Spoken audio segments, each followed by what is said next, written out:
Aerik Anthony Williams was born May 2nd, 1979 in Columbus, Ohio.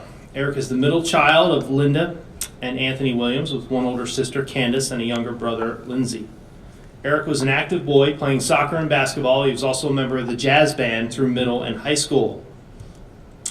Mom was apparently the driver when Aerik was young, shuttling him to practices and games and tournaments. While the miles piled up in scenic Ohio, it probably wasn't too hard to find Aerik. Somehow he always managed to get on the prestigious yellow team. Aerik attended the Columbus Academy, and it was in high school that he had the chance of a lifetime to play on a soccer team that traveled to Europe for 2 weeks. It was this trip that Aerik's dad stepped in and took the burden of travel off of Mom. She had logged all those miles, again in scenic Ohio. I can just hear that conversation. Linda, you've done enough. I'll take this one. Well played, Mr. Williams, well played. While at Columbus Academy, Aerik's choices for college to play soccer included an impressive list of schools, among them Division III powers Kenyon and Williams, Division I Holy Cross, and Johns Hopkins. Former Hopkins standout and assistant coach Rob Layton had played here, went to Columbus Academy as well, and Aerik had actually played with Rob's brother, so that connection helped lead Aerik to Hopkins. Aerik arrived in the fall of 1998, a member of a single recruiting class that now boasts 3 Johns Hopkins Athletic Hall of Famers, including Aerik. He joins Ryan Kitson and Matt Doran, who are here. 3 players, 1 team, 1 recruiting class, all in the Athletic Hall of Fame. To those of us who were fortunate enough to be here at the time, I can tell you we knew we were watching something special. Pictured here with current Athletic Hall of Fame member Matt Doran. Aerik was a dynamic player. We've had other players who have come along who've scored a lot of goals just like Matt did. We've had other players who have come along who controlled the middle of the field like Ryan did. And they were amazing players, but I'll be honest, I'm not sure we've had another player like Aerik since he played his last game. Aerik graduated from Johns Hopkins in 2002 and later went on to medical school at Ohio State. It was here that he met his wife, who was in law school at the time, and this is where you're going to have to follow this. This is where the plot thickens a bit. He first met his wife while they were standing in line at Chipotle. And I'm sorry, Aerik, if this is part of your deal, you tell me this, I have to use it. This is one of the strangest stories I got from any of our 9 inductees. Turns out that her name is Lindsay. If you remember earlier, I told you Aerik's brother's name is also Lindsay. It's a little awkward, but Aerik's clearly smitten while he's talking to this girl in line, so he pushes forward, and it turns out that right there, we're going to have the first relationship tester. It turns out the local paper would periodically call Lindsay, the woman he just met, when his brother was in high school because they wanted to do stories on him. Aerik's brother was a great soccer player, would go on to play at Yale, and he was the high school player of the year in the state of Ohio. But why were they calling her just because her name was Lindsay? Well, it turns out that her last name, her maiden name, was also Williams. So Aerik is married to Lindsay Williams, who has the exact same name as his brother, Lindsay Williams. I can't make this up. I'm telling you, this is what Aerik told me. Aerik followed in the footsteps of his father, who was a primary care physician. Aerik is a practicing allergist and immunologist in Salisbury, North Carolina. His brother, Lindsay, is a radiologist. Sister Candace manages a doctor practice back in Columbus, and Mom is a retired school teacher. This may not be a good day to say this, but Aerik is a lifelong Ohio State fan. He's pictured here with his wife, Lindsay, at the Big Ten championship game several years ago. I noted that was his wife, just in case anybody was confused and thought that might have been his brother. I just want to make sure we're all on the same page. Lindsay and Aerik have one son, Max, who is 7. They don't live far from Davidson College. Max apparently a little bit more of a basketball guy than a soccer guy. He loves Steph Curry, but as you can see, he's being raised to love the Buckeyes.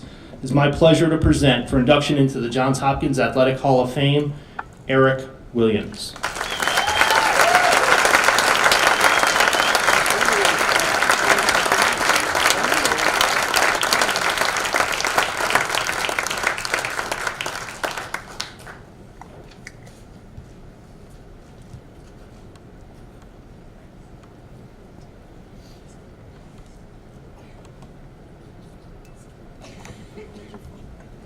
It's an honor and a privilege to be back here on campus at Johns Hopkins University. I graduated from Johns Hopkins 16 years ago. I was walking around campus today with family and friends, and it's evident that the campus has significantly changed. The athletic facilities have significantly changed, but one of the things that has persisted is the energy and the enthusiasm that Blue Jays Unlimited has for Hopkins athletics. It was evident today at the Johns Hopkins lacrosse game against The Ohio State University.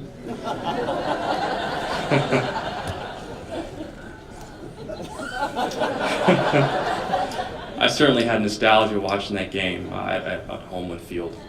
I was very excited to get the phone call in the fall from Craig Appleby, who's the men's soccer coach now, to inform me of the committee's decision regarding induction. And I immediately reflected on my years as a little boy in Columbus, Ohio, as a soccer player, my years at Johns Hopkins as a soccer player. And one of the things that's evident is that there is a community of people in Columbus, and there's a community of people in Baltimore that loved me. There's a community of people that pushed me to be the best soccer player that I could possibly be. And to those people, I dedicate this induction. I started playing soccer in the Columbus Metro Soccer Association. This is a league that was started by my father and my uncle, Larry. This was a league, one of a kind. Little black boys and little black girls playing soccer in inner city Columbus, Ohio. My dad and my uncle brought a game to a group of kids that were underexposed. Now, my dad and my uncle from Youngstown, Ohio, and they are football guys. They both played football growing up. My uncle, Larry, was recently inducted into the Delaware State University Hall of Fame for his defensive prowess. So suffice it to say, when they started this league, they had no idea as to what they were doing. My uncle had a whistle, and he would blow this whistle incessantly, over and over and over again. And after each time he blew it, you had to do a drill, okay? I later found out that some of those drills were some of his defensive lineman drills from Delaware State. But for what they lacked in knowledge of the game, they made up for in teaching us the values of teamwork, hard work, persistence, discipline, okay? My father's here. Dad, will you stand up?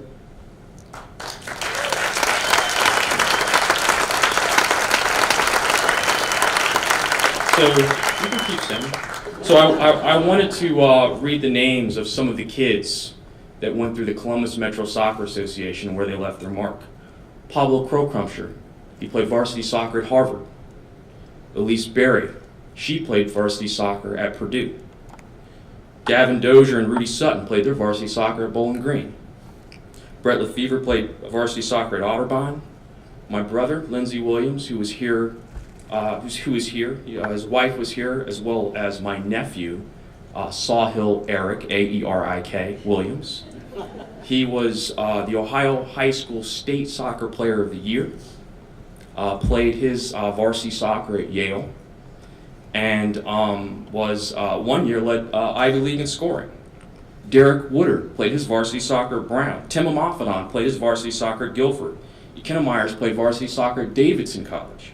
Tazi Myers played varsity soccer at UMass. Chad Williams played varsity soccer at South Carolina Spartanburg. And Stevie Moore followed in my uncle's footsteps and won a national championship at The Ohio State University in 2003 with the football team. Very good, thank you.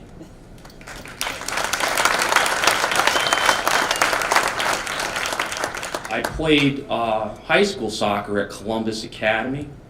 And I'm very, very fortunate, I'm very, very blessed because my high school soccer coaches were able to make it today.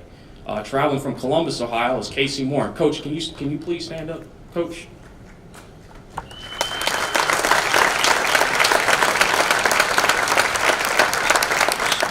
Coach Moore created the first varsity soccer team at Columbus Academy in 1965. Not only was it the first varsity soccer team at Columbus Academy, it was the first varsity soccer team in the city of Columbus. He founded the Ohio Scholastic Soccer Coaches Association and served as its first president, and was inducted into their Hall of Fame in 2016. My other coach is Kyle Tong. Coach, can you stand up, please? Coach travels from Coach travels from New Hampshire to be here with us today, and Coach had the task of wielding a really stubborn high school kid who thought he knew everything into a great team player. And we had great times, me, Coach Morin, and Coach Tong, who won Columbus Academy's first and only state championship in 1995. Thank you, Coach. My coach here at Johns Hopkins was Matt Smith, and I loved playing soccer for Matt Smith. He was a player's coach, and as long as you had respect for him, he had respect for you. He allowed me to play freely on the soccer field. He was Johns Hopkins University coach from 1993 to 2007. His 240 overall wins and 117 league wins at Hopkins are the most in both school and Centennial Conference history, and he'll have the Shenandoah program turned around in no time. I'd like to say thank you to my teammates, and I had some fantastic teammates. I'll tell you what, it is very easy to put up some of the numbers that I put up when you're playing with fantastic soccer players like the ones I played with. My buddy Matt Dorn is here. Matt Dorn was inducted into the Hopkins Hall of Fame a couple of years ago. Matt led NCAA soccer in goals the same year that I led it in assists. Matt and I are good buddies. Matt was in my wedding as a groomsman. I was in Matt's wedding as a groomsman. Matt travels with his wife from Portland, Oregon to be here this evening. My other buddy's Neil Mehta. Neil played on the soccer team as well. Neil wore number 14. He was a bit surprised today because there was a lacrosse player with the number 14, and he had thought that Johns Hopkins had retired the number 14 for Neil Mehta throughout all sports. But that's not necessarily. That is not true. Neil and I are great friends. Again, Neil was in my wedding as a groomsman. I was in his wedding as a groomsman. These are friends for life. Neil travels from San Francisco, caught the red eye last night, 2 o'clock in the morning, to be here for this induction ceremony. Great teammates. So I mentioned my father, but I would be remiss if I didn't mention my mother.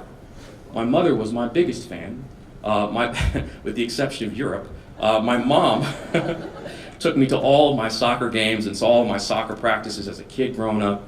I don't think she missed any of my varsity soccer games when I was at Columbus Academy. She may have only missed a few when I was here in Baltimore playing at Johns Hopkins, and oftentimes would stop at Hopkins, watch me play, keep going up to Connecticut to watch my brother play at Yale. My mother was my biggest fan, and she was also the loudest fan.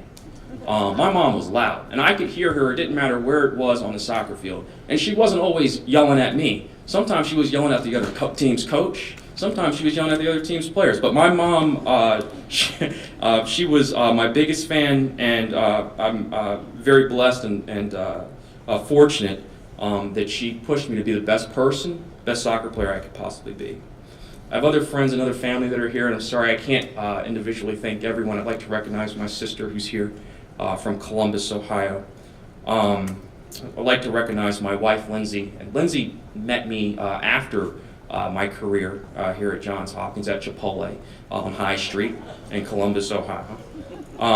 What Lindsay knows about Johns Hopkins is that at towards the end of the fall every year, I go onto the Centennial Conference website, and I click on soccer, and then I click on statistics just to see if anybody is getting close to my records. And I'm appreciative because she does not judge me for that. The last person that I would like to recognize is my son, who is here, Lindsay Maxwell Williams. There's another Lindsay. He's here. He's holding his iPhone up in the air right now. Max, can you stand up, please? This is my son.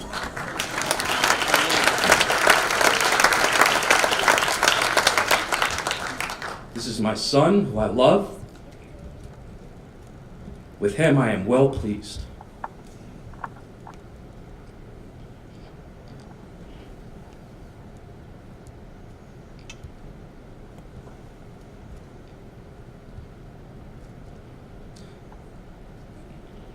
Max, I want you to know that there is a spirit. I'm sorry, give me 1 second.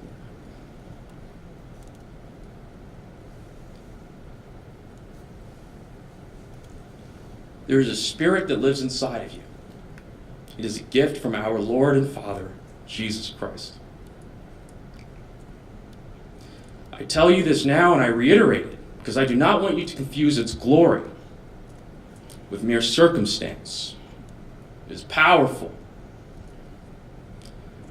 It is the same spirit that lives in your grandma, Nini. It took her from inner city Newark, New Jersey, to the ranks of a public school teacher in Columbus, Ohio. It lives in your grandfather, Poppy. It took him guided him from inner city Youngstown, Ohio, to the Ohio State University College of Medicine. It lives in your grandmother, Ida. Took her from an orphanage and guided her from an orphanage in Louisiana to the ranks of a social worker at Big Brothers and Big Sisters. And your grandfather, Hornsby, and guided him from segregated Selma, Alabama, to a degree from Tuskegee and management at Butler. It lives in your mother, she who was highly favored, dropped off at an orphanage in Youngstown, Ohio.